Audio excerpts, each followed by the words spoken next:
everyone, I'm Dr. Janae Brown. This is Dr. Bay, and this is Kristen, and we are clinicians at Physical Therapy San Pedro. Today we want to talk to you about a very common theme and discussion that's been in our profession, in the fitness profession, for quite some time, and the question is it tight or is it weak? Sometimes we don't know, right? You might be struggling with this right now, an injury or something that is aching you or ailing you, and you're not sure if it's tight or weak. And so we want to provide you some answers today and explanations, and hopefully get you on a better plan with your tightness. So, why would a person feel tight? I mean, there's a lot of reasons why someone might tell you they're tight. Sometimes we feel stressed, overworked, right? What are some other reasons that someone would feel tight? You guys have any ideas why maybe your patients have told you why they might feel tight, stressed, overworked? Stuck in the same position. Stuck in the same position for a long time. Yep, exactly. Working. Yep. The body has a way of telling us that something doesn't feel right? And we usually sense that as tight, but it could be that you're just overworked, sore, uncomfortable. So, and we just recognize it as tightness. It's just something that we do. But it might not be the problem. It might not be tightness, right? Dr. Bay, what are some things in general that we see people do when they tell us they're tight, or just in the world of fitness? If you were to look up something on the internet, what would you see people sort of, or friends, or people that you know, or even our own patients, clients, would tell us they do when they're tight? Definitely. Well, myself included, and I see this a lot with my friends, family, patients. The gut reaction is to go for that passive thing to give you that immediate relief. Right. So this might be lying down doing your stretches, grabbing your foam roller, your massage gun, your little ball, whatever it may be. We're checking ourselves in to get that massage, asking your physical therapist for manual therapy. These are all really passive things that is our first go-to primarily to try to deal with our muscle tightness. Yeah. But do we really see lasting changes all the time from this?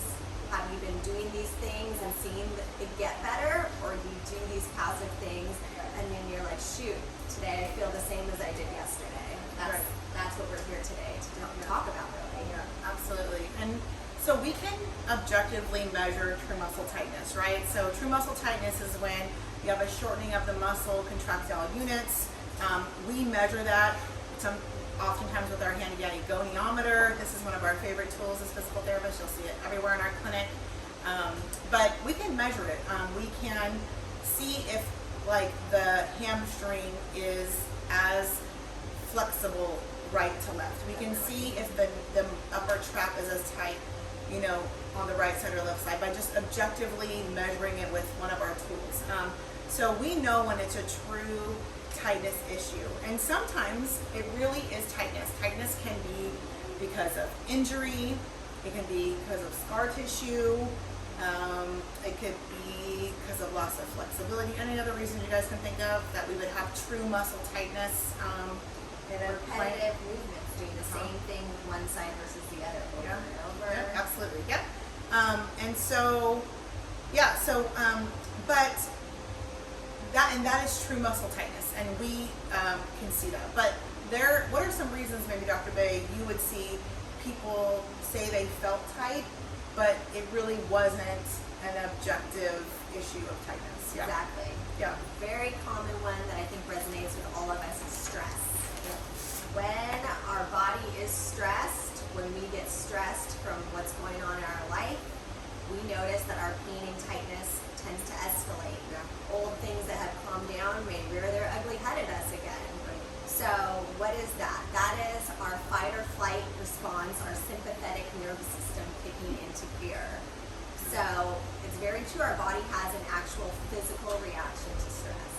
Absolutely. I think we all have experienced that. I don't know if you guys have any personal stories of your own increase in, like, muscle tightness or tone because of stress, or just feeling that. But I personally, that's my right upper trap. So I know when it's creeping up on me, usually it's because I'm just more stressed that week, or just got more things going on. I don't really recognize that I'm taking that stress like in my neck and shoulders. Yeah. And if you guys have any areas that personally you feel like you have stress in, or that you have felt in the past that have been an issue for you stress wise, or Definitely. Yeah. Same thing. Yeah. My upper traps.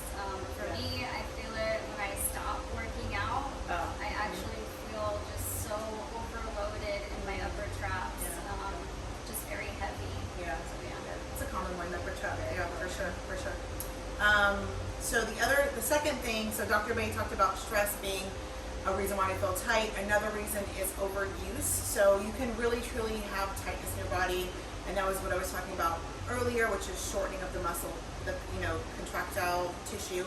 Overuse. So you're maybe you are stressed, but you also are sitting in prolonged postures, which are making your upper traps be overused in, and so the muscle actually is shortening. Or maybe you're a soccer player and you constantly kick with your right leg. It's your kicking leg, and you have tight hip flexors and tight quads from kicking, all the time. So we do get true overuse tightness, and that is another area where you would, see feeling tight. What's a third area that we see feeling tight, Dr. Bay? Now, the last one we want to touch upon is weakness. Yeah. This is the one that most people miss. Yeah. It's kind of strange to think that tightness might be from weakness, but Absolutely. we see it all the time. Yeah. Muscles in our body may feel tight when they're not turned on or active. This happens a lot when maybe we've overworked and our muscles have become fatigued. Yeah. They turn off.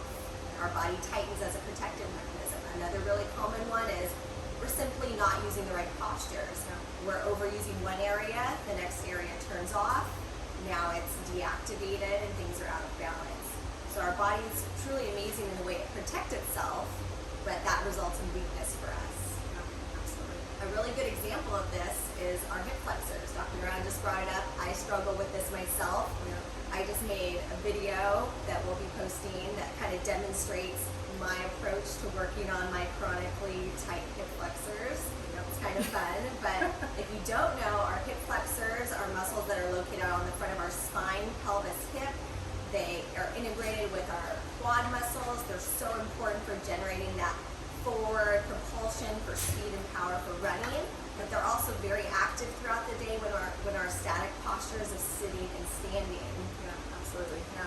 They are one of the most common muscles that people are talking to us about being tight. They're big players in low back pain, so important in our therapy setting here. So what do we do for our tight hip flexors? A lot of people start with their passive approaches, right? They foam roll their quads. They lie over that lacrosse ball, so painful. We're doing our kneeling hip flexor stretches, adding in our trunk rotations. Oh, yes. But what do we do if we continue to beat up on that muscle and it is still tight? Yeah. What are our options? Yeah, absolutely. Because you know what? The reality is, right, you guys? Like, sometimes it really is a tight muscle. We're overworking it. We're overusing it. And we need to stretch it. And we need to get a massage. Or we need to foam roll it out. Or we need a lacrosse ball. Or we need to come see a physical therapist to help us release the soft tissue, right? So sometimes it is, right? But sometimes it's stress, right? And with stress, we need to educate. You need to be educated. You need to get relaxation techniques, maybe some postural education, maybe some light activation, right? So, and then sometimes you just really need a graded exercise program to work that muscle, right? Sometimes you just need to be working it isometrically or concentrically or eccentrically, all these fun words that we say all the time that a lot of people are learning more and more these days. Or maybe functionally, right? So, for your job or for your sports specifically, we need to be working that muscle, because the reality is we do a lot of big movements in our sports and in our jobs and our daily activities, but we don't do a lot of isolated movements. And that's sometimes where our muscles, what they need. They need some isolation work, they need some targeted work, and that's really what a muscle would present like if it was more weak. So the big picture is, right, if you're not seeing that what you're doing is working, stop doing the same thing over and over again. That's Yeah. like insanity, right? If you're gonna just keep stretching it, still hurts, you're not gonna get any better, right? Ask for help. Ask for help, yeah. How many patients do we see that like just keep doing that? I don't know. Does anybody have a patient right now that they have this with, that they're just, it's totally a weakness issue, but they're not, or it's they're just doing the same thing, or they came in and do you guys have somebody off top? Or is this something that you see often? Either one of you are seeing in your current patients right now that they're just been stretching, and they need to really be working with more? I mean, it's the hip flexor actually. Yeah. So just, pain just getting into deep hip flexion. Yeah. So it activated that muscle a little bit, and lo and behold, like there was way less pain, and he was able to get about his day just by activating it and not, stretching the heck out of it. Yeah, absolutely, yeah. So some people are just stretchers. I see this a lot in runners, right? Runners they like to stretch because they feel tight, but they maybe don't have the education, on what to do. And that's what we're here for. We're here to educate you guys. So hopefully you felt like this blog was resourceful for you. This discussion is resourceful for you and helpful for you, because a lot of people are in this position where they just still don't know. They go online and they can look it up. Like, is it tight or is it weak? And then they're just like, well, I don't know, because I'm doing this over and over again.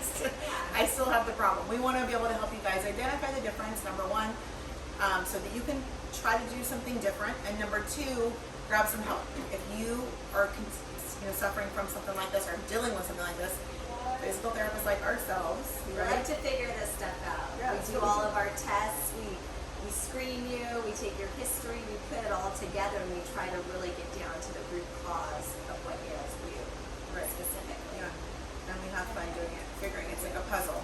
It's fun for us. We love it. So, I think that's it for our discussion. Unless you guys have any last thoughts, anything that you want to bring to the table. Just what Dr. Brown said, it's really hard to figure it out by yourself. Yeah. If it's not changing, please seek out some help. Your Yeah. physical therapist would be the right professional. Any final thoughts? Yeah, I just think definitely just keep things moving, and if you're trying one thing and it doesn't work, just always be open to other ideas and never close your mind off or get too discouraged. Absolutely. That's so good. So good. Okay, you guys. Well, you can find us on Instagram. We spend a lot of time sharing information, exercises, things that we love to do there. So you can follow us at Physical Therapy San Pedro on Instagram, Facebook, our website, Physical Therapy San Pedro. We are doing some fun things with our strength and conditioning program. We developed a strength and conditioning program here at our center for youth, or really athletes, of the student athletes. So it's youth, high school, college level. But if you're an athlete and you're looking for a place to do some strength and conditioning, we started that this summer here. Dr. Bay has been working tirelessly to help our dancers in our community. So she's been doing strength and conditioning with San Pedro City Ballet as they prep for the Nutcracker here in the fall or the winter. And the Dance Factory. And the Dance Factory, who coming up this week. yeah, they're awesome group community that we work with as well. So we're doing some awesome stuff there. We miss Dr. P. She's not with us. She's on maternity leave. She'll be back soon, so she'll get to hop in here with us and show us baby Felix. And I think that's it. Am I missing anything? That's it. Nope. Thank you guys. Have a great day. Bye. Thanks, that's all. Yay.